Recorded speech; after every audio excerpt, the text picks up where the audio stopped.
यत्प्रमाणम् कुरुते लोकस्तदनुवर्तते न मे पार्थास्ति कर्तव्यम् त्रिषु लोकेषु किञ्चन नानवाप्तमवाप्तव्यम् वर्त एव च कर्मणि यदि ह्यहम् न वर्तेय जातु कर्मण्यतन्द्रितः मम वर्त्मानुवर्तन्ते मनुष्याः पार्थ सर्वशः उत्सीदेयुरिमे लोकाः न कुर्याम् कर्म चेदहम् संकरस्य च कर्ता स्याम् उपहन्यामि मा प्रजाः सक्ताः कर्मण्यविद्वांसः यथा कुर्वन्ति भारत कुर्याद्विद्वांस्तथा सक्तः चिकीर्षुर्लोकसङ्ग्रहम् न बुद्धिभेदम् जनयेत् अज्ञानाम् कर्मसङ्गिनाम् जोषयेत् सर्वकर्माणि विद्वान् युक्तः समाचरन् प्रकृते क्रियमाणानि गुणैः कर्माणि सर्वशः अहङ्कारविमूढात्मा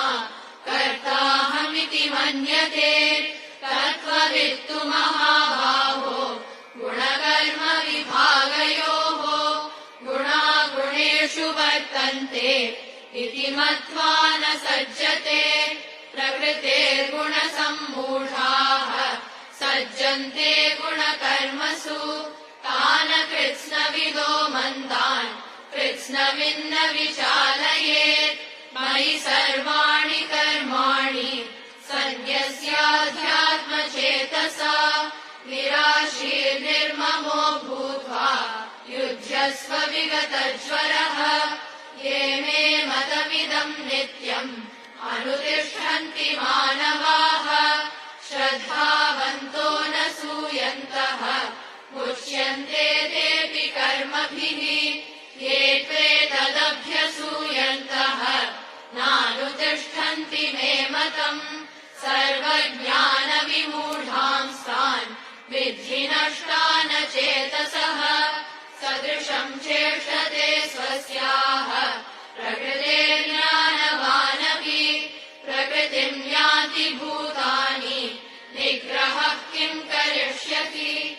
इन्द्रियस्येन्द्रियस्यार्थे रागद्वेषौ व्यवस्थितौ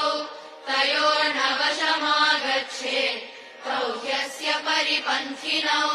श्रेयान् स्वधर्मो विगुणः परधर्मात् स्वनुष्ठितात्